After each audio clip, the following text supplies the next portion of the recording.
Good morning, students. Am I audible? Yes, sir. Yes, sir. Okay, sorry for the delay.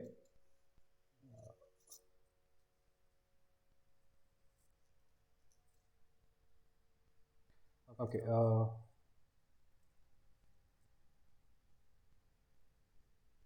let's get started on this lecture. Today I'll be discussing the nerves within the pelvis, which will include the lumbosacral plexus, the coccygeal plexus, and the autonomic nerves, which are there in the pelvis.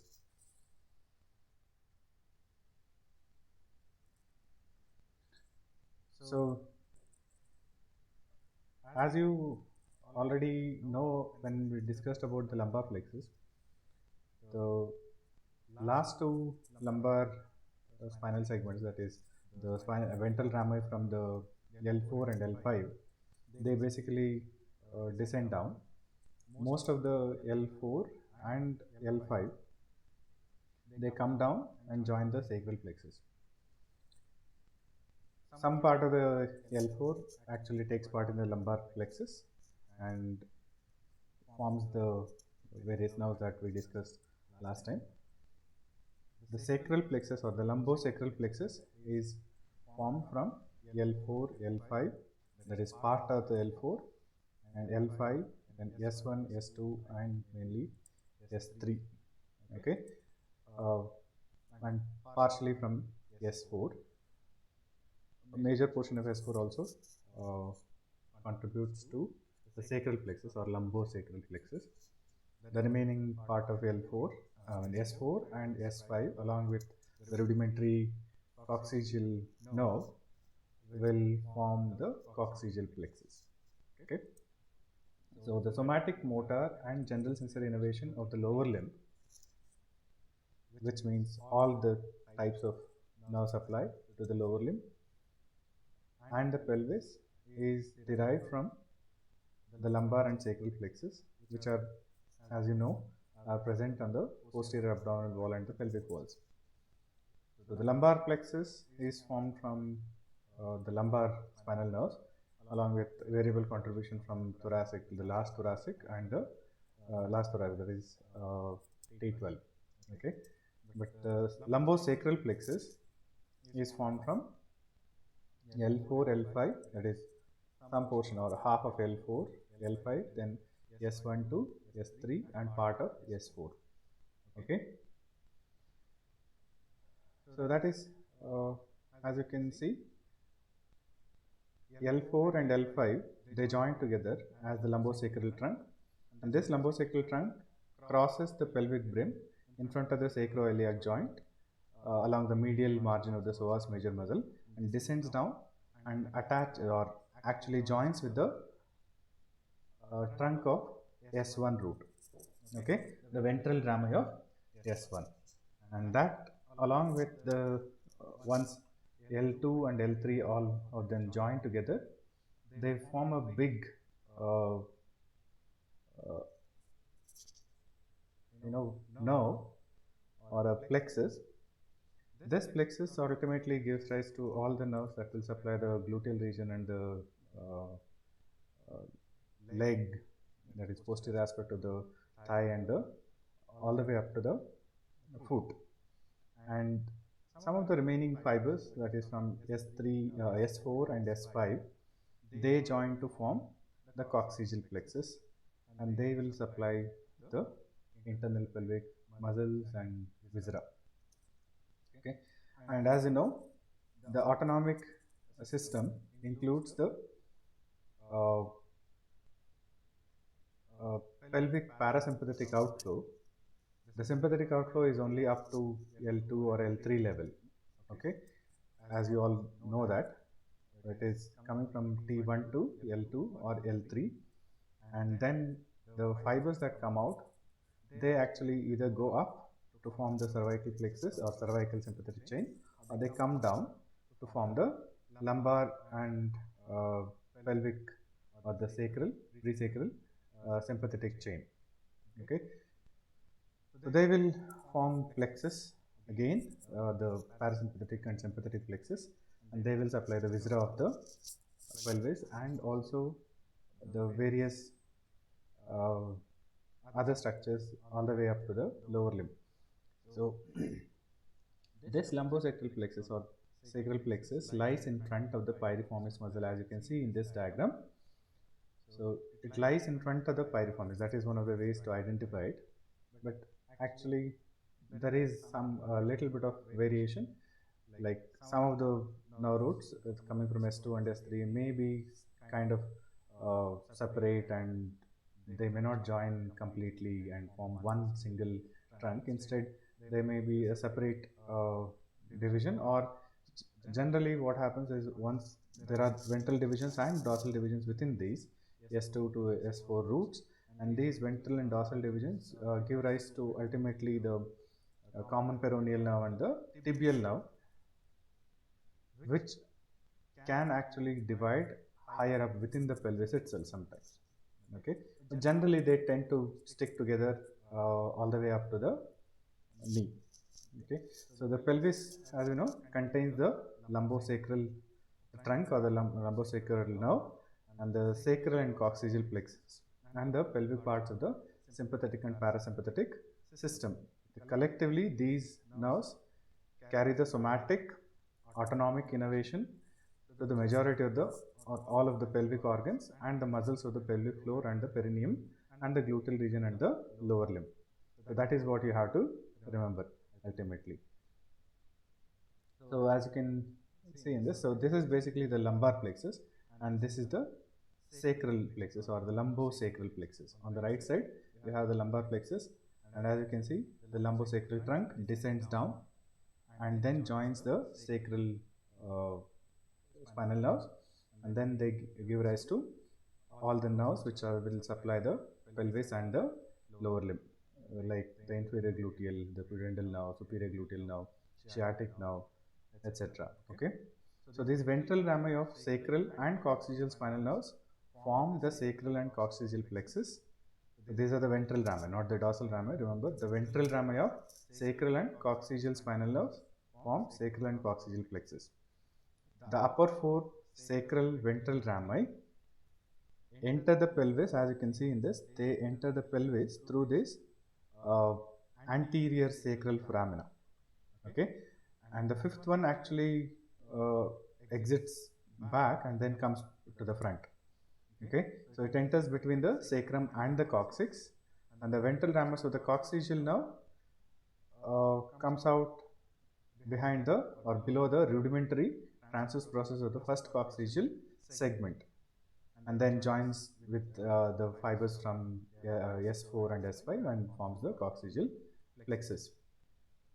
So this is a simplified schematic diagram of the lumbosacral plexus or sacral plexus. So you can see L4 and L5, the ventral and dorsal divisions, they come down. All the posterior divisions or the dorsal division from L4, L5, S1, S2 and S3, they join together to form the sciatic nerve. The dorsal division and ventral divisions within the sciatic nerve tend to be kind of anatomically together but functionally separated. Okay, so they kind of stay together as one nerve, sciatic nerve, but they will be kind of, they can be easily separated because they are separated by a little bit of connective tissue. And this posterior division will form the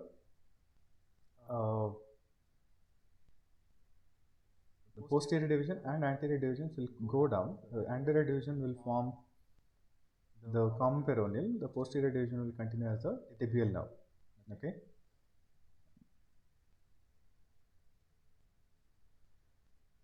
So the remaining nerves, posterior femoral cutaneous nerve, perforating cutaneous nerve, pudendal nerve, these are the branches from the sacral plexus or the lumbosacral plexus. From these dorsal divisions, you also have superior gluteal, inferior gluteal and nerve piriformis muscles. And from anterior divisions, you have the nerve to quadratus femoris and inferior gemmelli, and nerve to obturator internus and the superior gemellus muscles. Okay, so these are different branches or various branches which actually uh, arise from the sacral plexus. So the first and second sacral ventral rami are, as you can see, they are larger, S1 and S2, and they become progressively smaller and smaller, and S5 is just a few fibers. Okay, so these actually receive a gray rami communicans from the corresponding sympathetic ganglion. So in front of the sacrum here, you will have a sympathetic chain. From that sympathetic chain, you will each of these sacral spinal nerves will receive a corresponding sympathetic gray rami communicants, and they may also receive some fibers from the splanchnic nerves, pelvic splanchnic nerves, and the visceral efferent rami from these, that is S1, S2, and S3, uh, basically means that this is the level through which the sacral parasympathetic outflow comes out, and the efferent fibers, the preganglionic parasympathetic fibers, leave the second to fourth sacral rami as uh, pelvic splanchnic nerves. Okay, these contain the preganglionic parasympathetic fibers, which will relay in the small minute ganglia on the walls of the pelvic viscera, like the bladder, uterus, etc., rectum, and prostate, etc. Okay, so the sacral plexus lies in the pelvis on the anterior surface of piriformis external, that is behind the pelvic fascia, which is quite thickened here. The pelvic fascia separates these nerves from the pelvic viscera. So whenever there is a primary tumor arising from any of the pelvic viscera, like from the rectum or the prostate or any other organ, it is difficult, or it takes quite a long time for that tumor to actually invade into the sacral plexus. Okay, but once it actually invades the sacral plexus, then it becomes excruciatingly painful and intractable to manage that kind of a pain. Okay, so this pelvic fascia separates the sacral plexus from the inferior gluteal and internal pudendal vessels. The internal pudendal and the inferior gluteal vessels are actually in front of the, or within the connective tissue, which will separate this sacral plexus. So in this diagram, we can see there are a sympathetic and parasympathetic plexus within the pelvis. Like here, you have the hypogastric plexus, and the this is a hypogastric plexus, and this is the pelvic or sacral plexus, and the pelvic splanchnic nerves, which are arising from these. As you can see, this is the presacral region where you have the uh, pelvic part of the sympathetic chain, which is sending these gray rami communicants to form these plexes, which will supply the sympathetic innervation to all the viscera and the blood vessels. And when these plexes are formed, from these plexes, the fibers will go along with the nerves as well as along with the blood vessels to reach their destination. Usually, these sympathetic nerves will supply the blood vessels, smooth muscles in the blood vessels. Okay, or the erectile tissue in the penis or the clitoris, and the urinary bladder and the uterus. Okay, the parasympathetic fibers, which actually are coming out through these sacral spinal nerves itself, they form this plexus. They are called splanchnic nerves, and once they form the plexus, from these plexus, they pelvic splanchnic nerves go directly to the viscera, and one of the nerves which arises from that parasympathetic plexus in the pelvis is called the nervi regentis, which is responsible for, it is parasympathetic secretomotor, so it is motor in action, which will basically relaxes the smooth muscles in the blood vessels. So that is the pelvic plexus and the sacral plexus. So this lumbosacral trunk I have described, coming to the branches, so this table summarizes all the branches from the lumbosacral plexus or the sacral plexus. So from the ventral divisions and from dorsal divisions, there are different branches. So from the ventral divisions of the lumbosacral plexus, you have the nerve to quadratus femoris and inferior gemellus with a root value of L4, L5 and S1. So upper 3 will give rise to nerve to quadratus femoris and nerve to inferior gemellus. And nerve to obturator internus and inferior gemellus are given by L5, S1 and S2 ventral divisions. Then posterior femoral cutaneous nerve or posterior cutaneous nerve of the thigh arises from S2 and S3 ventral divisions. The tibial part of the sciatic nerve is from the ventral divisions of L4, L5, S1 and S2 and S3. So all of them except S4. So upper 5 will give rise to the tibial compartment or tibial part. Then the common peroneal compartment or common fibular compartment or part of the sciatic nerve is from L4, L5, S1 and S2, but only from the dorsal divisions. So from ventral divisions you have the tibial nerve, from the dorsal divisions you have the common peroneal nerve. Okay. Pudendal nerve arises from S2, S3 and S4 ventral divisions, and branches to levator ani coccygeus and external anal sphincter arise from the S4 ventral divisions.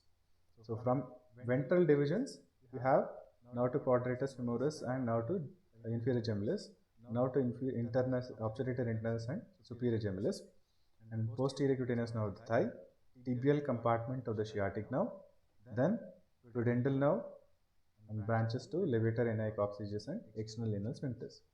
From dorsal divisions you have the nerve to piriformis, superior gluteal nerve, inferior gluteal nerve, and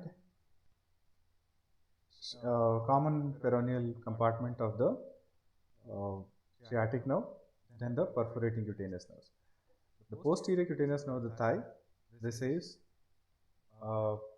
root values or divisions from both ventral and dorsal divisions.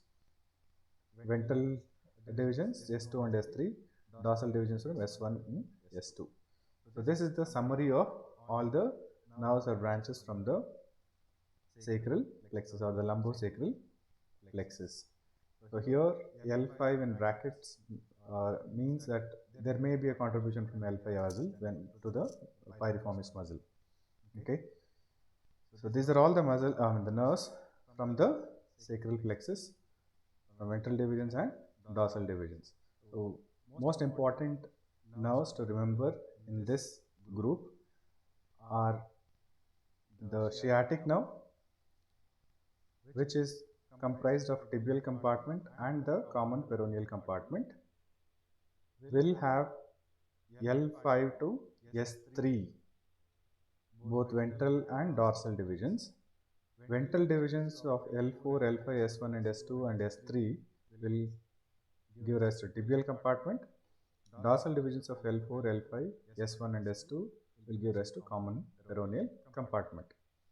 Then you have pudendal nerve, which is from ventral divisions of S2, S3 and S4. Then you have superior gluteal, which is from L4, L5 and S1, dorsal divisions. Inferior gluteal, L5, S1 and S2.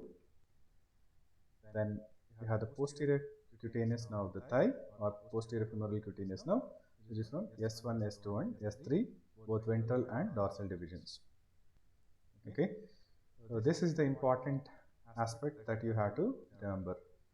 It is sciatic nerve L4 to S3, pudendal nerve S2, S3 and S4, superior gluteal L4, L5, S1, inferior gluteal L5, S1 and S2.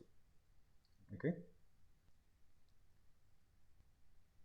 So when you look at the posterior aspect, the gluteal region, you can see the piriformis muscle coming out from the greater sciatic notch, and in relation to this piriformis muscle, above the piriformis you have the superior gluteal nerve, and exiting this sciatic notch or greater sciatic foramen below the piriformis muscle is the sciatic nerve and the inferior gluteal nerves.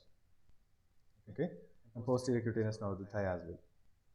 So this muscle will act like the key muscle in the gluteal region.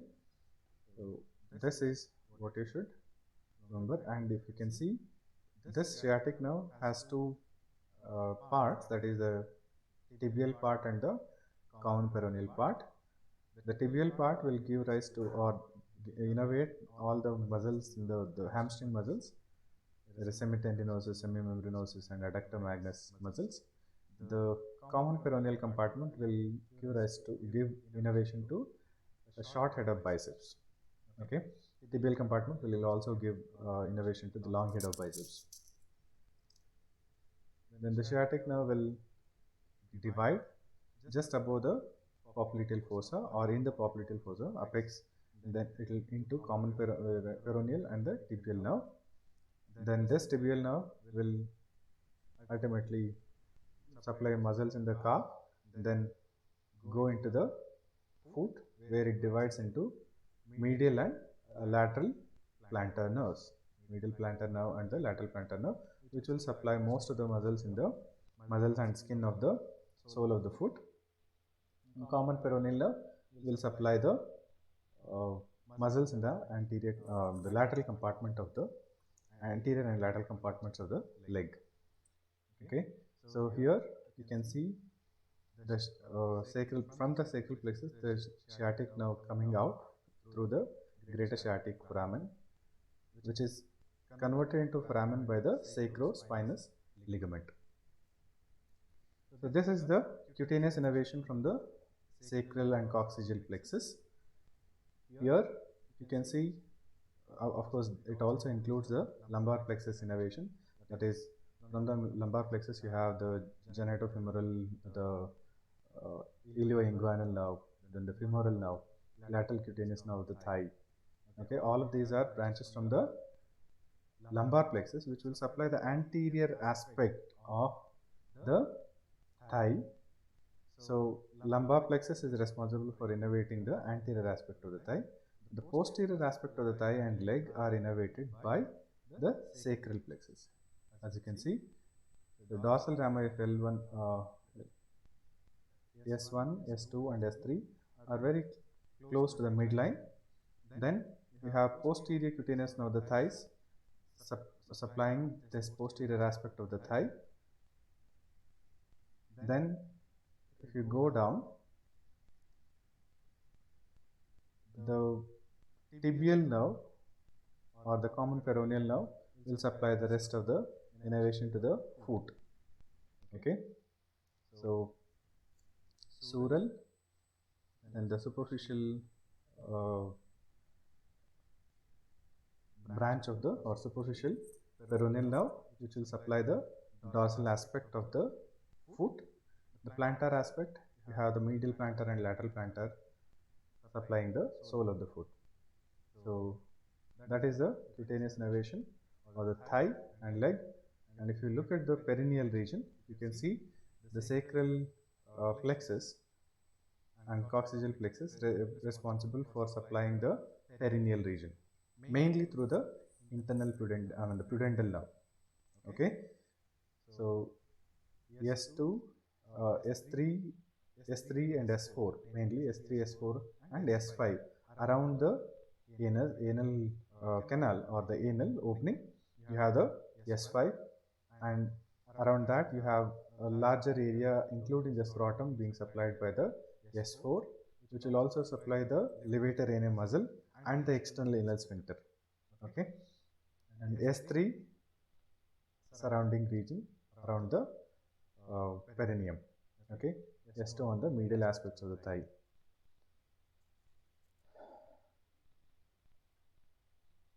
So individual nerves, I'm not going to go into the exhaustive details.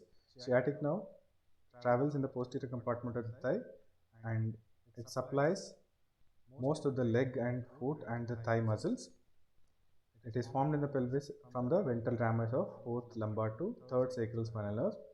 It is typically 2 centimeters wide at its origin. So it is one of the largest nerves in the body.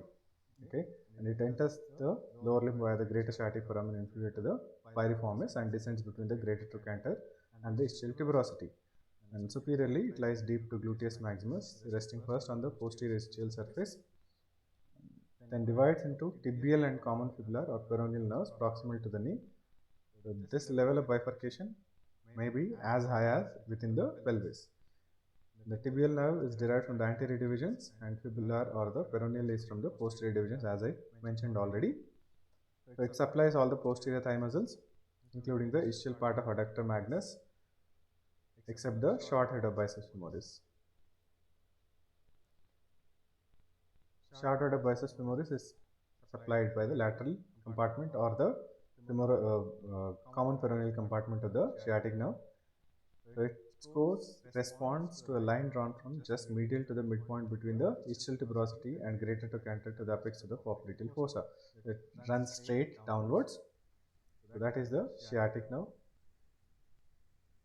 So if you inject into gluteus maximus, there is a chance of you injecting into the sciatic nerve and damaging it. So whenever you generally when we do inject in the buttocks, we are not actually injecting to gluteus maximus, it is into the gluteus medius, which we will study later or later on when we go to the lower limb. So inferior gluteal nerve arises from the dorsal branches of fifth lumbar and first and second sacral ventral rami. It leaves the pelvis via the greater sciatic foramen below the piriformis. Inferior gluteal nerve is below the piriformis and it enters the deeper surface of the gluteus maximus and supplies it. Superior gluteal, it arises from the dorsal branches of or dorsal divisions of 4th, 5th lumbar and the first sacral ventral rami. It is accompanied by the superior gluteal vessels and it leaves the pelvis above the piriformis. Okay, and this will supply the gluteus minimus and gluteus medius. Pudendal nerve is one of the important nerves in the pelvis and the perineum. It arises from the ventral divisions of 2nd, 3rd and 4th sacral ventral rami and is formed just above the superior border of the sacrotuberous ligament. And after its formation, it leaves the pelvis via the greater sciatic foramen between piriformis and ischiococcygis and goes back into the gluteal region, and it is related to the internal pudendal vessels. It lies medial to the internal pudendal vessels over the sacrospinous ligament, and then it re-enters the pelvis through the or it lies in the pudendal canal or Alcock's canal, as you already learned. So in the posterior part of the pudendal canal, it gives rise to the inferior rectal and perineal nerves and the dorsal nerve of the penis and clitoris, which continue ventrally from this point, that is the pudendal canal. Okay, and these will supply the major portions or all of the contents of the perineum, the somatic innervation, which is very crucial for most of the functions. Perforating cutaneous nerves, they usually arise from the posterior aspect of the second and third sacral ventral rami. They pierce the sacrotuberous ligament, curve around the inferior border of gluteus maximus, and they supply the skin over the infromedial aspect of this muscle. Okay, so the nerve to quadrator femoris, of course, arises from ventral branches of 4th to 1st sacral ventral rami, that is 4th, S4, S5 and L4 and S1, L4 and S1, L4, L5 and S1. So it leaves the pelvis via the greater sciatic foramen below the piriformis. So nerve to quadratus femoris is again below the piriformis and descends on the ischium deep to the sciatic nerve and superior and inferior gemmelli, and it supplies the inferior gemellus and the quadratus femoris and the hip joint as well. Nerve to obturator internus arises from ventral branches of 5th lumbar and 1st and 2nd sacral ventral rami, and again it goes into the gluteal region via the greater sciatic foramen and then supplies the superior gemellus, crosses the ischial spine, and then re-enters the pelvis via the lesser sciatic foramen, and then supplies the obturator internus. Posterior cutaneous nerve of the thigh. So it is from dorsal divisions of the first and second ventral branches of and second and third sacral rami. Ventral divisions of second and third ventral rami. So it again leaves the pelvis via the greater sciatic foramen below the piriformis and descends under the gluteus maximus and inferior gluteal vessels and runs very close to or parallel to the sciatic nerve and then supplies the posterior aspect of the thigh. So nerve to piriformis usually arises from the dorsal branches of first and second sacral ventral rami and enters the anterior surface of the piriformis.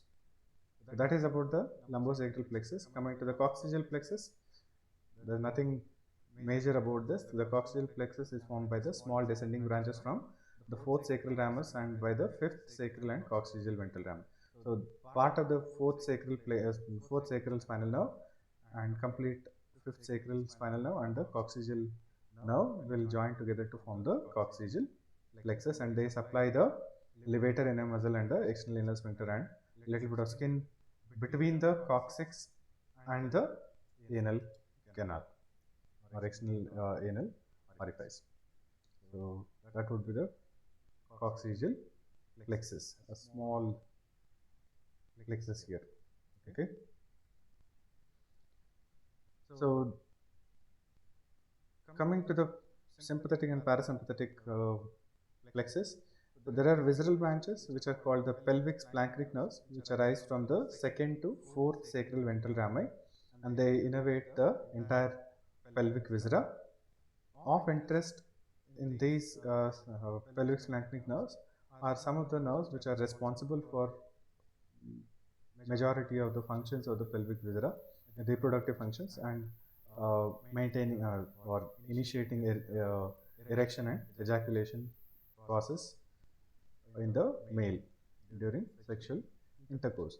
That nerve branch of the pelvic splanchnic nerves, which is responsible for maintaining that or bringing about that erection and ejaculation, is called the nervi eregentis. The pelvic sympathetic trunk, as you can see here, lies in the extraperitoneal tissue, that is behind the presacral fascia and in front of the sacrum. Okay, and it supplies the sympathetic innervation to the pelvic organs and the vascular system, and it lies medial or anterior to the anterior sacral foramina. So you have the anterior sacral foramina here, and it lies medial and anterior to these anterior sacral foramina, and this pelvic part of the sympathetic chain is actually continuous with the lumbar part, lumbar sympathetic chain. Okay, and these are interconnected ganglia. The right and left trunks converge below the lowest ganglia. So you can see there are two chains here. They are actually converging and forming the smaller one final ganglion, which is called the ganglion impar. Okay, so the gray rami communicants from these ganglia, they pass to the sacral and coccygeal spinal nerves, and medial branches connect across the midline, and twigs from the first two ganglia join the so medial branches join to form the hypogastric plexus, the hypogastric nerve, and other branches form the plexus on the median sacral.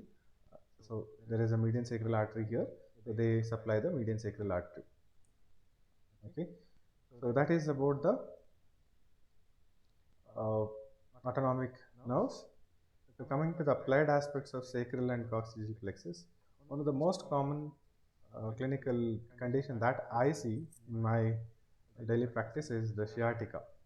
Sciatica is nothing but it is a radiating pain which goes from lower back and hip region down into the posterior aspect of the thigh and leg, and it is usually caused by a herniated intervertebral disc compressing the L5 or S1 ventral rami, So sciatica is generally caused by compression of the nerve roots emerging, from the uh, intervertebral foramina, where they get compressed by the bulging intervertebral disc. But it can also be due to inflammation or irritation of the sciatic nerve in the gluteal region itself. But generally, it is well protected under the gluteus maximus. But it can actually occur even in the gluteal region.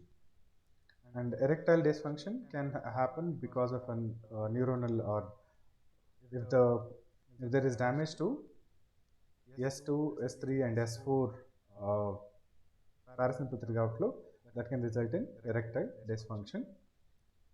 And piriformis syndrome is, it is called like a piriformis syndrome, which may result from a variation or anomalous relationship between piriformis and the sciatic nerve, which may also produce hip pain that radiates inferiorly along the course of the sciatic nerve.